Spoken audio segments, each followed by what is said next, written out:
Bom, está gravando a aula. Boa tarde a todos. Então, a aula de hoje a gente vai estudar sobre unidades de medidas e propriedades da matéria. Então, o primeiro item que a gente vai estudar hoje é sobre a densidade. Então, a densidade é uma relação entre a massa da substância, né, de um determinado material, e o volume. Então, a densidade pode ser representada como a massa, né, da sua substância dividido pelo volume. Então, a gente tem aqui representações de volume. Quando a gente fala aqui, 1 metro cúbico, equivale a 1000 litros. Então, significa dizer o quê? Você pega uma caixa, né, uma caixa no formato cúbico, onde todos os lados tenham 1 metro. Então, dentro dessa caixa, desse cubo, cabem 1000 litros. Uma outra unidade que a gente tem que lembrar que é 1 decímetro cúbico. Então, seria um cubo menor, né? Nessa figura não está, as figuras não estão em proporção, mas seria um cubo com 1 decímetro, né, de todos os lados, né, cuja aresta, um cubo com aresta 1 decímetro. Então, dentro dessa caixa aqui cabe 1 litro. Então, 1 decímetro é equivalente a 10 centímetros. Então, se a gente pegar um cubo com aresta 10 centímetros, dentro desse cubo cabe 1 litro. Né? E 1 centímetro cúbico equivale a 1 ml. Então, se você pegar um cubo cuja aresta for igual a 1 centímetro, ou seja, todos os lados do cubo for igual a 1 centímetro, você tem um cubo que dentro dele cabe 1 ml, 1 mililitro. Então, 1 centímetro cúbico equivale a 1 ml. Então, a gente tem aqui alguns materiais. É claro que o valor de densidade a gente não decora, é tudo tabelado, né? Se for um exercício, ele é fornecido no enunciado da questão.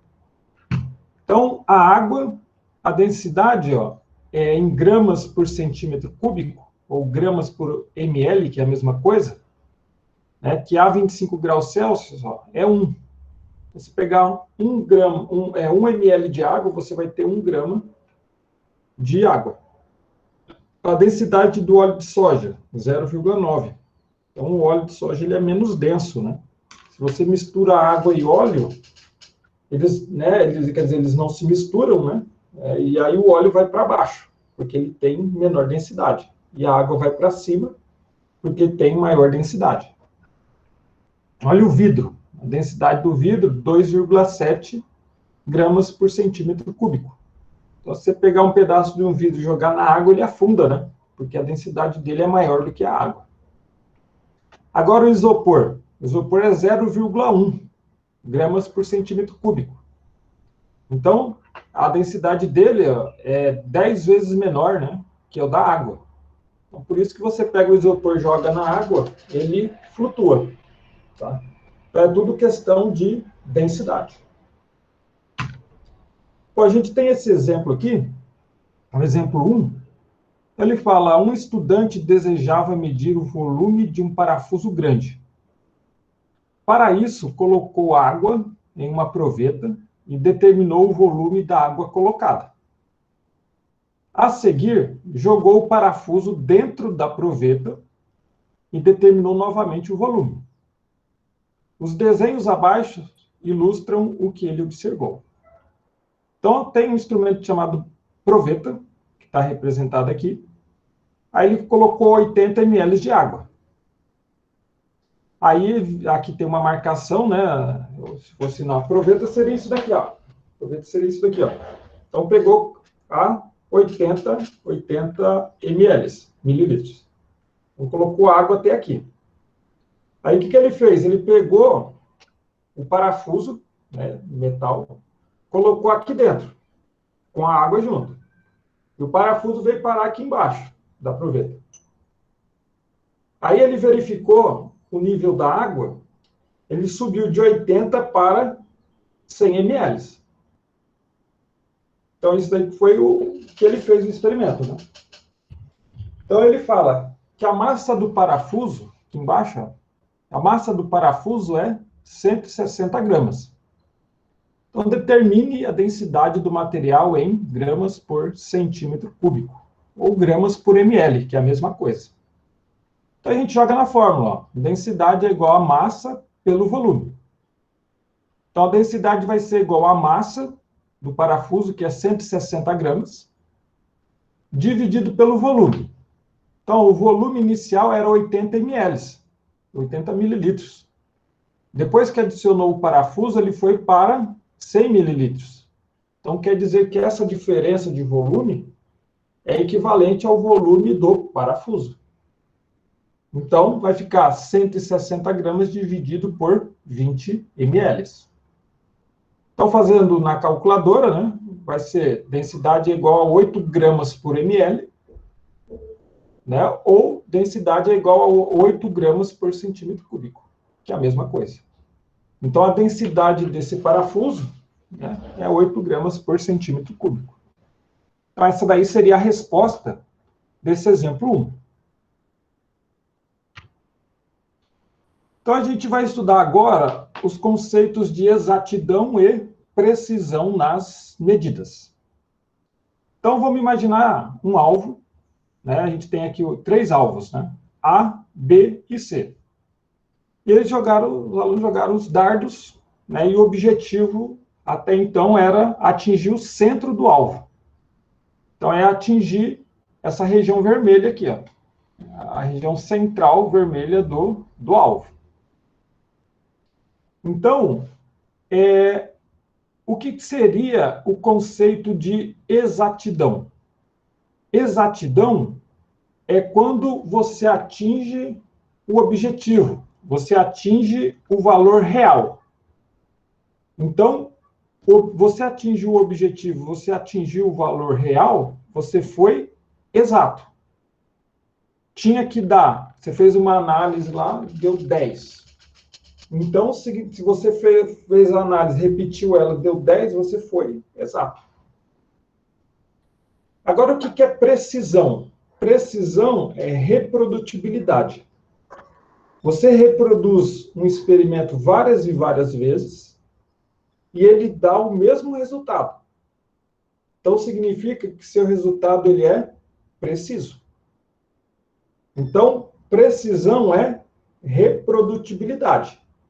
Agora, tem o caso de precisão que você tem lá um experimento, você reproduz ele várias vezes, ele dá o mesmo resultado, só que o resultado, às vezes, não é o resultado real, não é o resultado exato. Às vezes, ele pode dar um resultado fora distante, né, do valor real. Então, vamos analisar aqui, ó, esses três alvos. Então, se a gente olhar aqui, ó, o objetivo seria atingir todos os dardos no centro. Então, no alvo A, todos os dardos atingiram o objetivo. Então, atingiram o valor, né, o valor esperado. Então, e todos eles atingiram o mesmo ponto do dado, do alvo. Então, a gente pode dizer que esse experimento aqui seria um experimento preciso, porque houve reprodutibilidade dos resultados, e ele foi exato, porque ele atingiu o objetivo. Ele atingiu o quê? O centro do alvo. Agora, o experimento, o alvo B aqui. Ó. Os dardos, todos eles atingiram o mesmo ponto do alvo. Então, houve reprodutibilidade dos resultados. Então, pode ser considerado um resultado preciso? Sim, é um resultado preciso. Agora, ele foi exato? Não, porque, ó, se vou observar onde atingiu o alvo, foi distante do centro. Então, ele é considerado um resultado não exato. Agora, vamos analisar o alvo C. Então, tem 3 dardos, cada dardo atingiu um ponto diferente do alvo e distante do centro. Então, a gente pode dizer que ele não é preciso, porque não houve reprodutibilidade, né? Cada dardo atingiu um ponto diferente do alvo. E ele não foi exato, porque o objetivo era atingir o centro do alvo. E nenhum dos dardos atingiu o centro do dardo, do alvo. Então, o experimento C, o alvo C, ele não foi preciso e também ele não foi exato. Algarismos significativos. Então, a gente tem que ter em mente, toda vez que a gente tiver em um laboratório, seja de química, seja um laboratório lá da mecânica, seja um laboratório lá da elétrica, se você fez alguma medida experimental, e aí sempre vai ter uma margem de erro, tá? E por mais que você olhe lá no aparelho, lá, está marcando um valor X, sempre tem o algarismo duvidoso, tá? Então, vamos analisar aqui ó, o caso 1 e o caso 2. Primeiro, vamos começar com 1. Então, tem o besouro aqui. Ele foi medido com uma régua.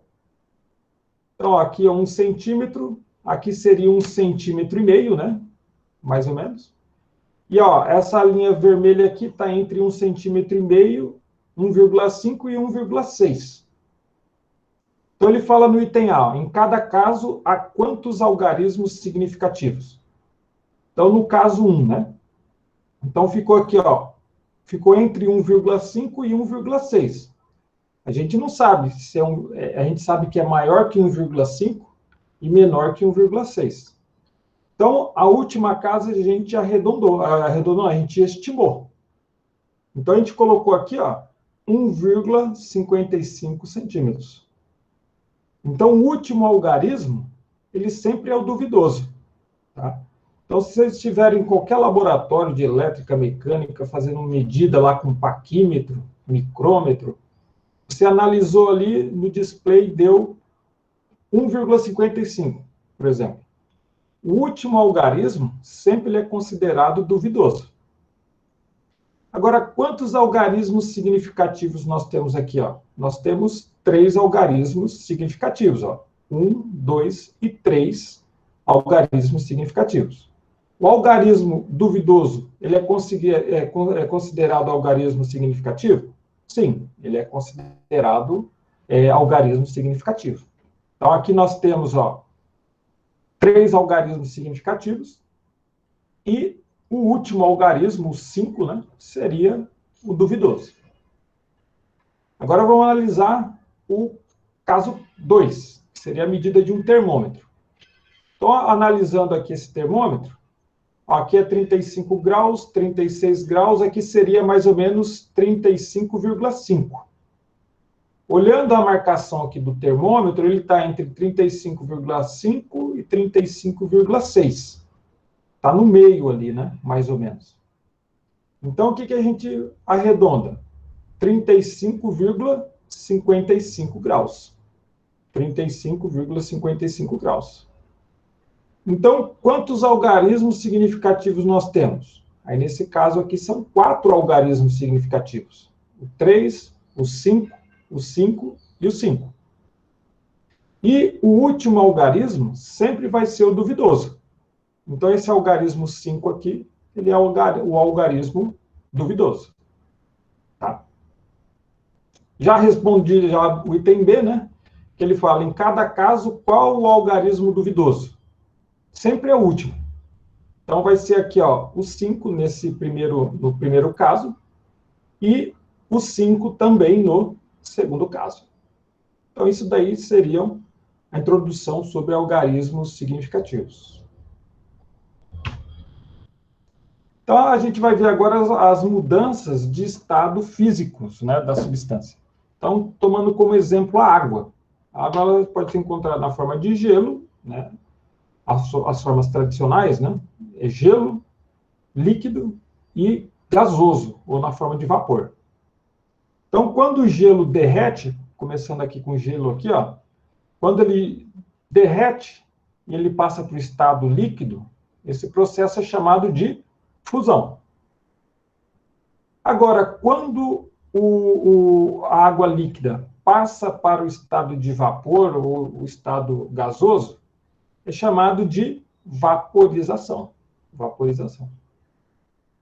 Agora, quando o vapor d'água, ou água no estado gasoso, vamos chamar de vapor d'água, ele passa para o estado líquido, esse processo é chamado de condensação ou liquefação. Então, vapor, água na forma de vapor, passando para o estado líquido. Então, é liquefação ou condensação. E quando a gente tem água no estado líquido e ela transforma para água no estado sólido, na forma de gelo, esse processo é chamado de solidificação. Solidificação. Agora tem um processo que o gelo ele pode passar diretamente aqui, ó, para o estado de vapor. Então esse processo ele é chamado de sublimação, que ele passa direto do sólido para o estado de vapor. Então, ele não passa pelo estado líquido. Então, esse processo é chamado de sublimação. Agora, pode ocorrer o inverso também. A água no estado de vapor, ela passar para o estado sólido. Então, a água de vapor, quando passa para o estado sólido, a gente tem um processo chamado de ressublimação. Tá? Seria o inverso da sublimação. Então, um exemplo de sublimação clássico seria o gelo seco, né? Seria CO2 na forma sólida. Então, quando a gente pega o CO2, ele é sólido, ele passa diretamente para o estado gasoso. Ele não passa pelo estado líquido, né? Então, isso daí seria um processo de sublimação. Outro exemplo seria a naftalina, né, que a gente coloca no guarda-roupa, né, para evitar mofo, insetos, né? Então, naftalina é umas pedrinhas brancas. Então, com o tempo, ela some. Por quê? Porque ela passa diretamente para o estado de vapor, estado gasoso. Então, ela não passa pelo estado líquido. Então, isso aí seria um exemplo de sublimação. Agora a gente vai estudar aqui a liofilização de alimentos. A liofilização de alimentos é um processo importante que aumenta o prazo de validade do alimento. Antes de explicar a liofilização, vamos analisar esse gráfico aqui, ó.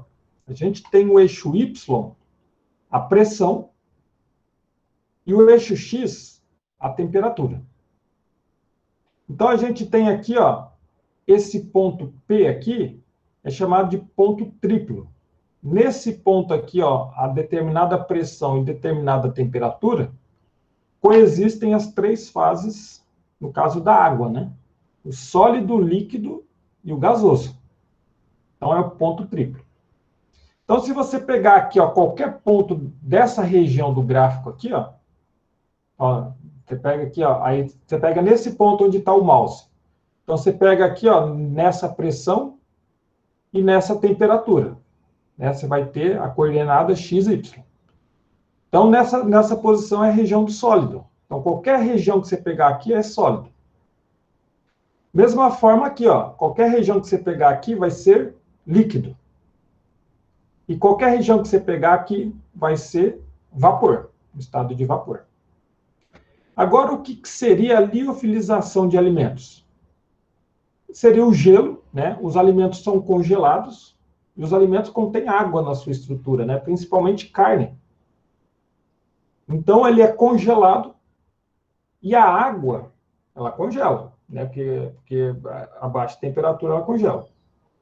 Aí, o que eles fazem? Eles diminuem a pressão e a água passa diretamente para o estado gasoso, através de um processo chamado de sublimação. Então, seria mais ou menos aqui, ó. Você pega essa região de água no estado sólido, que está lá no alimento, vamos pegar a carne, por exemplo. Então, a carne aqui, ó, ela tá no estado sólido, né? O gelo, né? A água da carne. Então, abaixa a pressão de forma drástica. Então, a pressão é o eixo Y. Então, se abaixa a pressão de forma drástica, Então, o gelo que está no alimento, ele passa para o estado gasoso. E ele sai do alimento. E uma vez que a água saiu do alimento, eles embalam esse alimento, muitas vezes até mesmo a vácuo, né? Porque aumenta o prazo de validade desse alimento. Então, a liofilização de alimentos, o processo que ocorre ali é chamado de sublimação. Vai ter uma questão que a gente vai resolver, que a resposta é essa daqui, ó, sublimação. Então, o que seria a diferença de liofilização e desidratação de alimentos? Então, a liofilização é a secagem, né? Secagem é tirar água. Então, secagem através de baixas temperaturas. Ele mantém todas as propriedades nutricionais e vitaminas do alimento. Então, essa daí é a vantagem da liofilização. Já a desidratação é a secagem através de altas temperaturas. Então, você aumenta a temperatura, às vezes põe num forno um alimento, tira a água dele, né, desidrata o alimento por aquecimento. Mas o calor danifica, né, o alimento, as propriedades dos alimentos, as propriedades das vitaminas dos alimentos, né? Então, ele não mantém as propriedades nutricionais e vitaminas dos alimentos.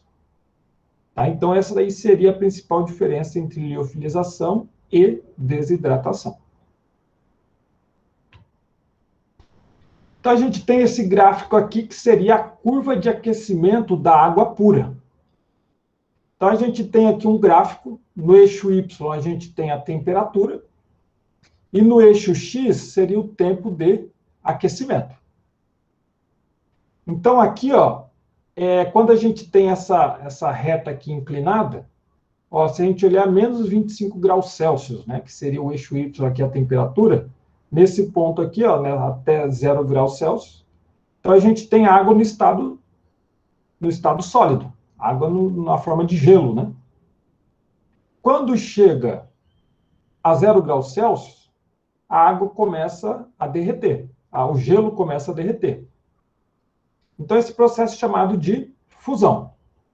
Uma coisa importante que a gente tem que lembrar, que a fusão, ela coexiste duas fases, o sólido e líquido. Então, é uma mistura heterogênea, né? Que vai ter sólido e líquido. E a característica da fusão, que forma uma plataforma que é paralela ao eixo X. Então, isso daí é chamado processo de fusão. Agora, quando você aquece mais a água, né, ela vai derreter todo o gelo, aí vai ficar só líquido. Então, de 0 graus Celsius a 100 graus Celsius, a gente vai encontrar água na forma líquida. Aí depois vai chegar a 100 graus Celsius. Aí a água vai entrar em ebulição. Então, a ebulição é a passagem da água do estado líquido para o estado de vapor, o estado gasoso. E na temperatura de ebulição, ocorre a formação dessa plataforma aqui paralela ao eixo X. Então, ó, essa plataforma aqui paralela ao eixo X, então a gente identifica isso daqui como temperatura de ebulição. E na ebulição, coexistem duas fases. É uma mistura heterogênea. Nesse caso, vai ser líquido e vapor, ou líquido e gás, né? Então, isso daqui caracteriza a ebulição. Quando todo o líquido acabar, aí você aumenta a temperatura, a água vai passar para o estado gasoso. Aí aumenta a temperatura. Então, isso daqui seria a curva de aquecimento da água pura. Tá? Tem que lembrar que tem que ser água pura. Agora, a gente, olhando essa figura embaixo, vamos imaginar aqui, ó, a cidade de Salvador, lá na Bahia, né, que está no nível do mar, próximo ao nível do mar, né, 8 metros ao nível do mar. A cidade lá do México, né, que está próxima ali de 2.235 metros em relação ao nível do mar, né, de altitude, né, em relação ao nível do mar. E o Monte Everest, que é 8.848 metros em relação ao nível do mar. Então, se a gente olhar a temperatura de ebulição, ó, na água ao nível do mar é 100 graus Celsius. Lá na Cidade do México vai ser 93 graus Celsius. E lá no Monte Everest, 72 graus Celsius. Por que que isso ocorre? Ó, vamos imaginar lá no nível do mar. Aqui que é a pressão atmosférica. É o peso, a pressão que o ar, né, da atmosfera exerce sobre as coisas. Então, vamos imaginar lá no nível do mar, né, em Salvador, por exemplo.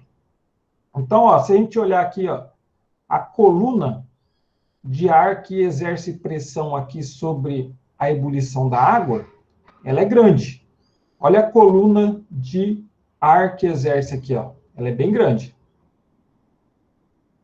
Agora, se você olhar lá na Cidade do México, que está a 2.235 metros, essa coluna de ar aqui ela é menor.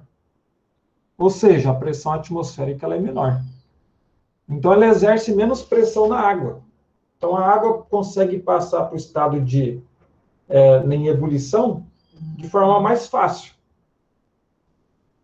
Agora, se a gente olhar lá no Monte Everest, ó, se olhar aqui, ó, o tamanho da coluna de ar. Ela é menor, bem menor, né? Então, a pressão atmosférica lá é bem menor. Então, o peso do ar, a pressão do ar sobre a água que vai entrar em ebulição vai ser bem menor, né? E com isso, a temperatura de ebulição da água no pico do Monte Everest vai ser menor. Tá? Então, quanto maior for a pressão atmosférica, né, maior será a temperatura de ebulição de uma substância. Só para mostrar aqui que vai ter um exercício que vai abordar isso daqui, que uma atmosfera, que seria a pressão ao nível do mar, equivale a 1 vezes 10 elevado à quinta Pascal. Isso aqui são medidas equivalentes, tá? Então, 1 vezes 10 elevado à quinta Pascal equivale a uma atmosfera.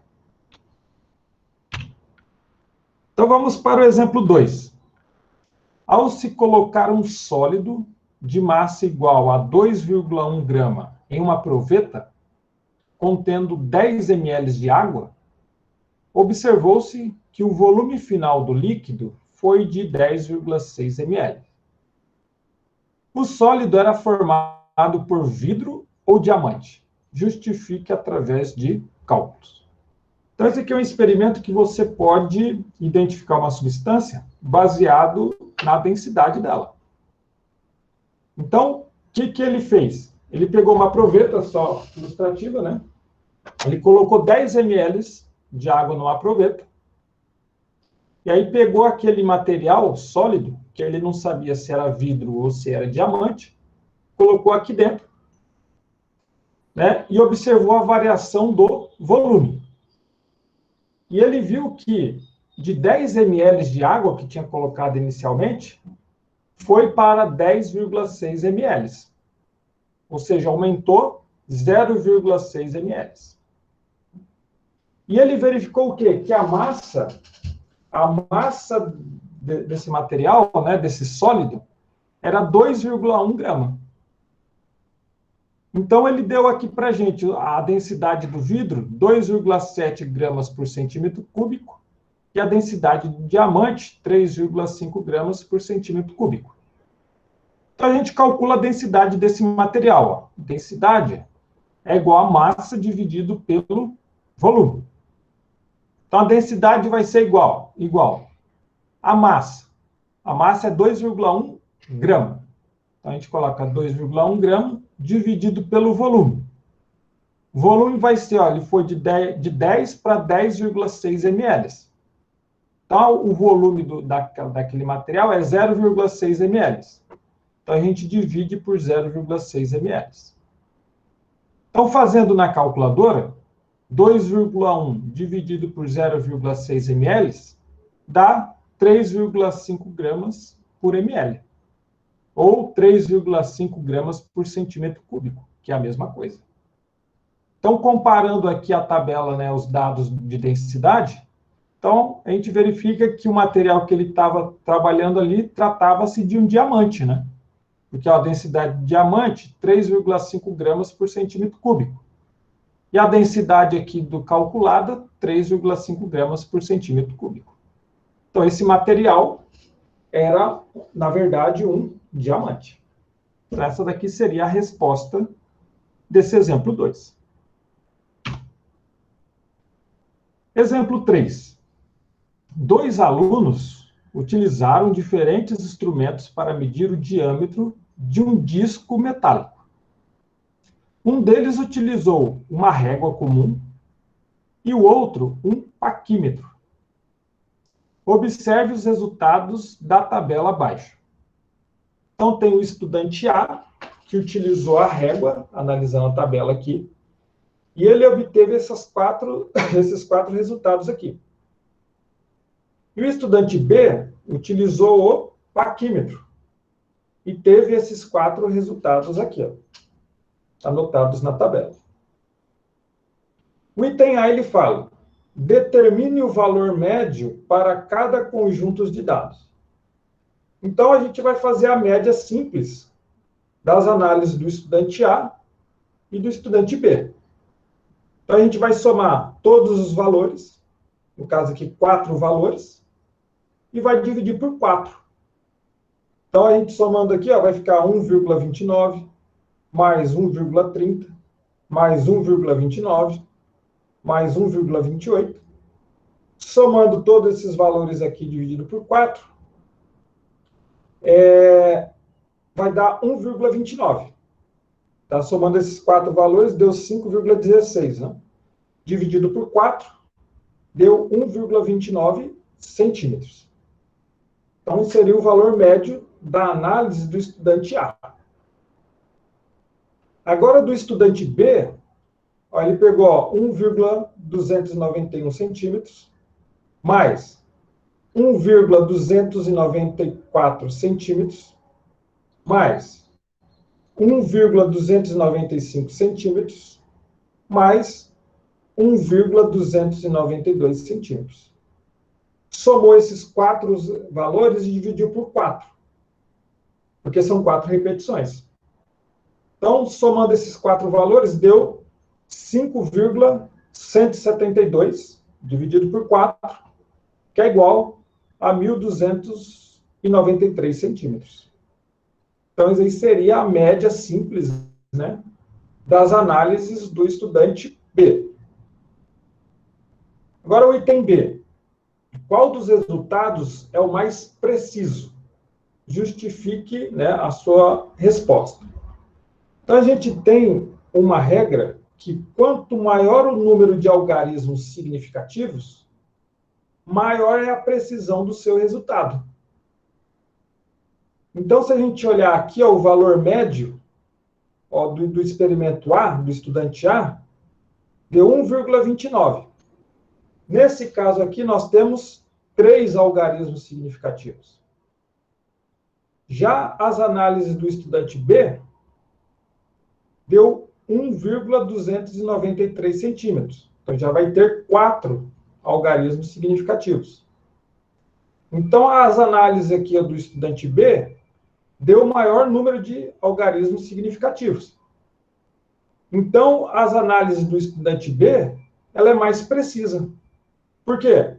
Porque o paquímetro apresenta o maior número de algarismos significativos. Então, isso daqui seria a resposta do exemplo 3, item B de bola. O exemplo 4. Temos o exemplo 4, o exemplo 5 e o 6. Aí termina. Vamos para o exemplo 4. 2 amostras de parafina, uma de 50 gramas, que chamou a amostra A, e a outra de 100 gramas, que chamou a amostra B. Foram colocadas em um tubo de ensaio, separados, e submetidas à fusão. Ambas as amostras foram aquecidas pela mesma fonte de calor. Um estudante, ao considerar esse procedimento, fez as seguintes previsões. Então, a previsão 1. A fusão da amostra A deve ocorrer a temperatura mais baixa do que a amostra B? Esse item aqui é falso. Por que seria falso? Porque, apesar de eles terem massas diferentes, né, a substância é a mesma, é a parafina. Então, se é a mesma substância, a temperatura de fusão é a mesma. Então, se você pegar 100 ml de água e 1 litro de água e pôr para ferver, as duas amostras vão ferver a 100 graus Celsius, que são as mesmas substâncias. Então, o item 1 é falso, porque como ele está tratando da mesma substância, que é a parafina, a temperatura de fusão da amostra A e da amostra B vai ser a mesma, tá? E ele está falando aqui que a temperatura vai ocorrer mais baixa para a amostra B, que é falso. O item 2. A temperatura de fusão da amostra B deve ser o dobro da amostra A. Não é porque a amostra B tem 100 gramas e a amostra A tem 50 gramas, não é porque dobrou ali a massa, né, em relação a A para B, que a temperatura de fusão vai alterar. Então, a temperatura de fusão continua a mesma. Então, o item 2 também ele é um item falso. 2 ele é falso. Agora, o item 3. A amostra A alcança a temperatura de fusão em um tempo menor do que a amostra B? Aí é verdadeiro. É igual aquela história, a gente pega 100 ml de água, vai fazer um café, pega 100 ml de água e 1 litro de água e coloca no fogão. Na mesma boca do fogão ali, né? Faz experimentos diferentes, né? Medindo o tempo. Então, o tempo que você vai levar para ferver 100 ml de água vai ser menor do que o tempo para você ferver 1 litro de água, considerando a mesma fonte de calor, né?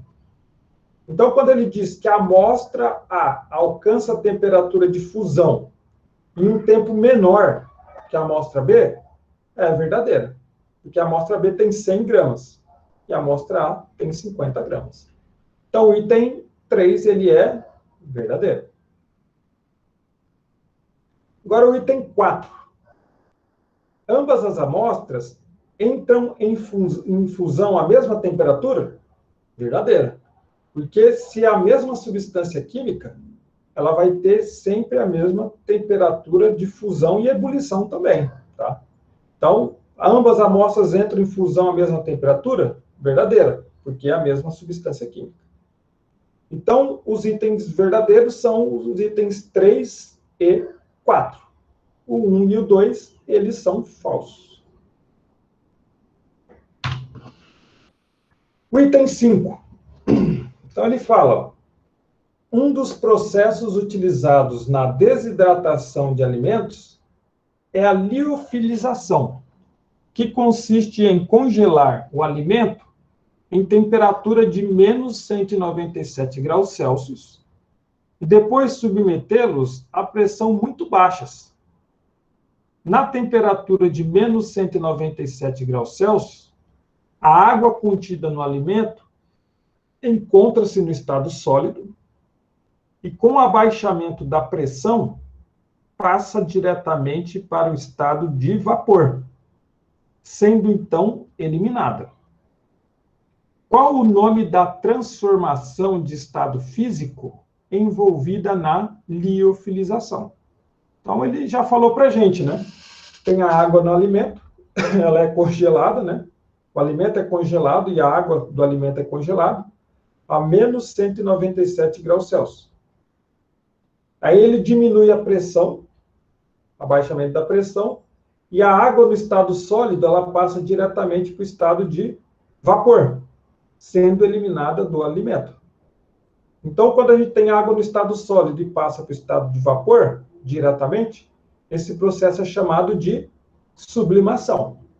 Então, sublimação seria a resposta desse exemplo 5. Então, vamos para a última questão da aula de hoje, que seria o exemplo 6. Ele fala: a densidade do mercúrio metálico, que é o Hg, né, o símbolo do mercúrio, a 20 graus Celsius, ao nível do mar, é 13,5 gramas, que multiplica centímetros cúbicos, centímetros menos 3.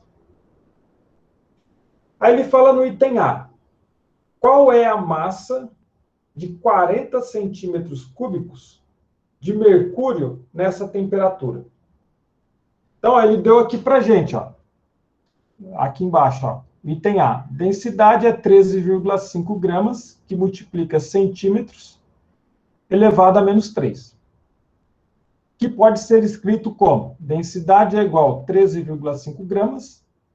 Né? Como ele está multiplicando, tiver negativo aqui, você pode passar ele dividindo, né? Com o sinal invertido. Então, vai ficar gramas por centímetros cúbicos. Aí a gente substitui na fórmula da densidade. Densidade é igual a massa dividido pelo volume. Então, a densidade, ó, é 13,5 gramas, que multiplica centímetros a menos 3. Faltou um menos aqui, deixa eu só corrigir. Menos 3, agora tá certo. A menos 3 é igual a massa da sua substância dividido pelo volume que ele dá lá no item A, que é 40 centímetros cúbicos. 40 centímetros cúbicos. Então, ó, a gente multiplica aqui cruzado. Isso daqui vai ser massa vezes 1, né? Vai dar massa igual 13,5, que multiplica 40, vai ser igual a 540 gramas. Então, isso daqui seria a resposta do item A. O item B. Qual é o volume ocupado por 810 gramas de mercúrio nessa temperatura? Então, a gente tem a fórmula da densidade. Densidade é igual a massa dividido pelo volume. Então, a gente substitui aqui a densidade, é 13,5 gramas por centímetro cúbico. Aqui também faltou o menos 3, só para corrigir.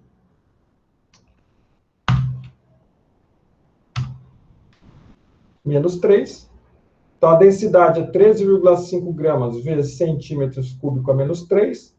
É igual a massa. A massa é 810 gramas, dividido pelo volume.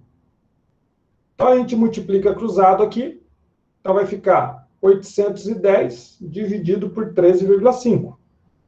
Então, o volume vai dar igual a 60 centímetros cúbicos. Então, essa daqui seria a resposta do item B de bola. Agora, o último item, o item C. Quando o mercúrio é submetido a um aquecimento, ele se dilata, aumenta o volume. Então, você pega uma amostra lá de mercúrio, você aquece ele, ele aumenta o volume. Aumentando-se a temperatura, o que ocorre com a densidade do líquido? Então, é o seguinte, ó, a gente tem a fórmula, densidade é igual a massa pelo volume. Então, você pega uma determinada amostra de mercúrio, uma massa fixa de mercúrio, sei lá, 50 gramas de mercúrio. Aí, se você aquece ele, o volume aumenta. Só que a massa dele continua fixa. Então, se a gente olhar aqui na fórmula da densidade, a massa vai ficar fixa, mas o volume ele vai aumentar, porque ele vai se dilatar. O que vai acontecer com a densidade? Ela vai diminuir. Porque se a massa ela for fixa e o volume ele vai aumentar em função da dilatação, a densidade cai. Então, ó, o aumento da temperatura, a massa constante, né, da sua amostra, o volume aumenta. Então, significa que a densidade do mercúrio, ela diminui. Vai diminuir. Então, isso daqui seria a aula de hoje. As listas de exercícios e os slides da aula de hoje já estão no SIGA. Daqui a pouco eu coloco a gravação dessa aula no YouTube e mando no grupo do WhatsApp da turma. Vou encerrar a gravação aqui.